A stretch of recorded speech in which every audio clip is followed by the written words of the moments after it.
Então, ele fala que existem mais de 400 milhões de rodas de Bitcoin e 800 bilhões investidos. E que ele trata isso como poder político e econômico, né? Então, muitas pessoas que tendem a pressionar e a estimular que as empresas tenham Bitcoin e elas mesmas vão ter Bitcoin, isso se transforma num poder econômico. Isso também faz conexão lá com o livro do Jason Lowery, que até a gente vai gravar um podcast explicando o que a galera falou, já pediu, né? O software com Bitcoin pode ser usado como um instrumento geopolítico, inclusive com poderio militar. Mas, enfim, acho que isso não tem a ver com essa apresentação. Mas existem pequenas citações para quem está conseguindo enxergar a big picture, né? Tudo que o Saylor está colocando numa apresentação só. Economic power. It makes sense for Microsoft to be powered by digital capital. E faria sentido, e faz sentido para a Microsoft ser apoiada ou impulsionada por capital digital. Agora ele começa o apelo à Microsoft. Bitcoin's the best asset you can own. Bitcoin é o melhor ativo que você pode ter. E aí o que ele fala é isso, mas o que está escrito na tela é Bitcoin é o melhor ativo com melhor performance e descorrelacionado de qualquer coisa que uma empresa pode ter nos seus caixas, no seu balance sheet. Ou seja, é o melhor ativo e as empresas podem ter esse ativo que não está correlacionado com nada que elas temem que podem ser um risco. Asset you can own. The numbers speak for themselves. Os números falam por si mesmos. E não dá tempo de ver os números. Sim. Então ele coloca que ele lá. sinaliza a Microsoft, o quanto ela cresceu, performance performance anualizada nos últimos 4 anos. Então ele compara que da Microsoft cresceu 18%, enquanto o Bitcoin cresceu em média 62% por ano nesses últimos 4 anos, né? Desde 2020, desde agosto de 2020. Aí não bota aqui a MicroStrategy, acho que ele vai botar no próximo, peraí. Numbers speak for themselves. It makes a lot more sense to buy Bitcoin than to buy your own stock back or to hold Bitcoin rather than holding bonds. E aí, esse slide ele é um tapa na cara muito grande. Ele fala que faz muito mais sentido você comprar Bitcoin do que recomprar as suas próprias ações. É uma prática bem comum em bolsa, né, em empresas que emitem ações, recomprarem suas próprias ações de tempos em tempos. E ele fala que vale muito mais a pena comprar Bitcoin do que comprar bonds. E ele compara aqui com a Microsoft, na verdade ele traça uma linha aqui, até a gente ficou quebrando a cabeça aqui, né, Cacá, para descobrir com o que ele estava comparando esse slide, mas a Cacá achou aqui super bem, olhos de águia, é o apelido dela aqui na área Bitcoin, gente, por causa disso, ela encontrou onde que estava aqui a nota de rodapé, que ele compara aqui com o S&P 500, né, essa baseline, essa linha aqui, é o quanto as principais ações americanas cresceram e valorizaram, e o quanto outros ativos valorizaram ou não em relação ao S&P. Então, comparado ao S&P, Bitcoin tem valorizado em média anualmente nos últimos 4 anos 48%, enquanto a Microsoft valorizou 4%, e nos últimos 10 anos teve valorização negativa de menos 97%, e depois ele compara também com bonds aqui, ó, que os bonds em relação ao S&P perderam valor, menos 19%, e nos últimos 10 anos, menos 99,7%. E ele coloca ali, Bitcoin é vital, e os bonds que são tóxicos, os títulos de governos, né? Porque ele que destruiu totalmente capital. E antes tem uma frase bem interessante que ele coloca aqui, que Bitcoin tem ultrapassado a performance da Microsoft anual em 10 vezes. E ele, enfim, ele crava que vale muito mais a pena, de fato, vocês comprarem Bitcoin e ficarem recomprando as ações de vocês para tentarem aumentar o valor delas, quando isso, na verdade, não faz nem cosquinha, vocês estão sendo diluídos de qualquer forma. Back or to hold Bitcoin rather than holding bonds. If you're going to outperform, you're going to need Bitcoin. E se você quer performar melhor que outros ativos, você vai ter que comprar Bitcoin. E aí o slide fala, o Bitcoin tem uma performance superior e que uma performance superior precisa de Bitcoin, que é capital digital. Ele compara aqui a performance da MicroStrategy, que comprou Bitcoin, né, que comprou o capital digital, em comparação às Magnificent Seven, que são as principais empresas da bolsa agora, né? E que têm entregado maior valorização, ou seja, se tu pega o índice S&P, são essas empresas que estão puxando o índice para cima, porque todo o resto das outras empresas não estão conseguindo ter uma performance positiva, ou muito boa, ou nada comparado com essas empresas aqui. Então, o MicroStrategy valorizou de agosto de 2020 até agora 3.045%, a empresa do Saylor, e ele compara aqui com a Microsoft, que valorizou 103% nesse mesmo período. Nem a NVIDIA, que foi uma das principais ações aí nos últimos tempos, conseguiu bater a MicroStrategy nesse slide. O Saylor, enfim, está intuindo não, tá dizendo, né, dizendo sem dizer, tá sugerindo que foi justamente por colocar Bitcoin nos caixas que ele conseguiu ter essa performance. Quer falar alguma coisa? Não, ia dizer que ele não tá nem sugerindo, né? Ele tá, assim, mostrando números na cara da galera da Microsoft. Se isso aqui, vocês não entenderem esses dados, esse gráfico aqui, então, de nada adiantou, né, a apresentação dele, porque mais didático que isso é impossível. Sim, e por que ele lançou antes essa apresentação, né? Para que a galera conseguisse digerir isso antes da reunião. Olha como ele foi também bem astuto nesse sentido, né? Se ele apresentasse tudo isso no dia da reunião, a galera não ia ter como digerir. Ia ficar meio tonta, tipo, não sei, o conselho, né? Agora, com isso aqui, poxa, eles não querem, então, que a Microsoft tenha crescimento. Isso é bizarro quanto é um acionista de uma empresa. Tu quer que ela cresça, né?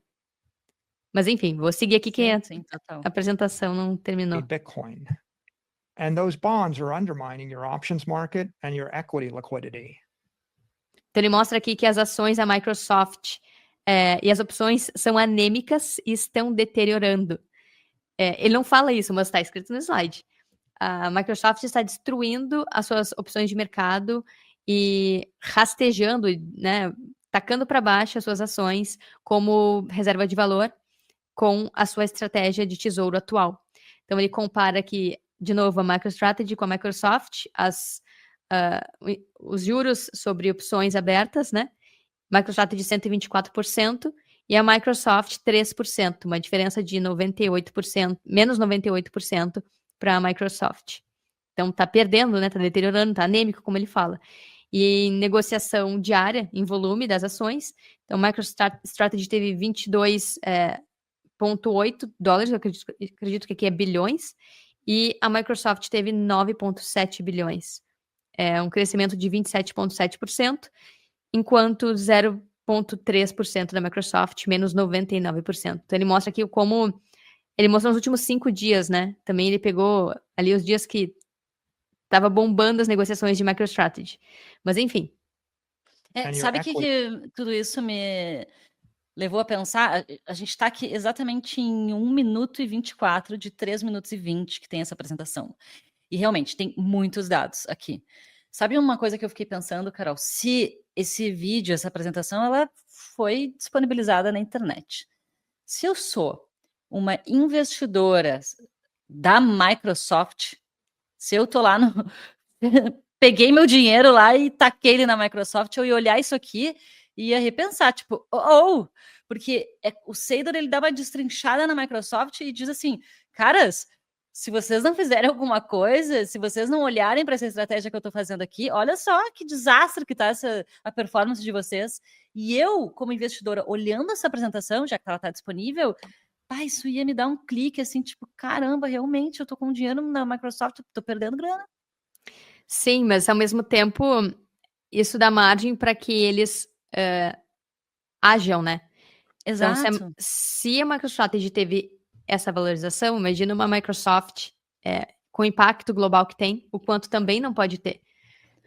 Então, eu acho que as pessoas não vão sair vendendo Microsoft, mas a partir dessa reunião, algum movimento pode acontecer. Tanto de tipo, poxa, eu não vou ter mais ações dessa empresa que, enfim, tá querendo se afundar. Exato, Inclusive, isso aí. Inclusive, o antigo CEO... o cara famoso. Bill Gates. Bill Gates. Ele atacava Bitcoin. Ele só não tá atacando agora porque ele tá fora, não tá mais na Microsoft, mas seguiu atacando o Bitcoin. Então, Bitcoin nunca passou, assim, a ser cogitado pela Microsoft. Vamos ver, agora é a primeira vez.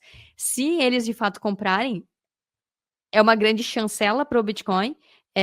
Isso já iria acontecer de qualquer forma, mas é o significado da adoção. Mas, ao mesmo tempo, se eles não comprarem, também mostra o quanto eles ignoraram todas essas informações. Mas vou seguir aqui no Saylor, então, depois a gente debate. Liquidity. Luckily, you have an alternative. Que sorte que vocês têm uma alternativa.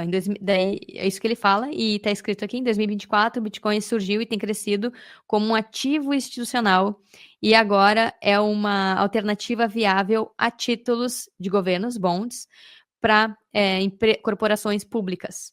Ou seja, ele deve ter visto os caixas da Microsoft, eu não lembro se vai ter algum slide aqui na frente sobre isso, mas deve estar cheio de bonds, tudo derretendo de valor.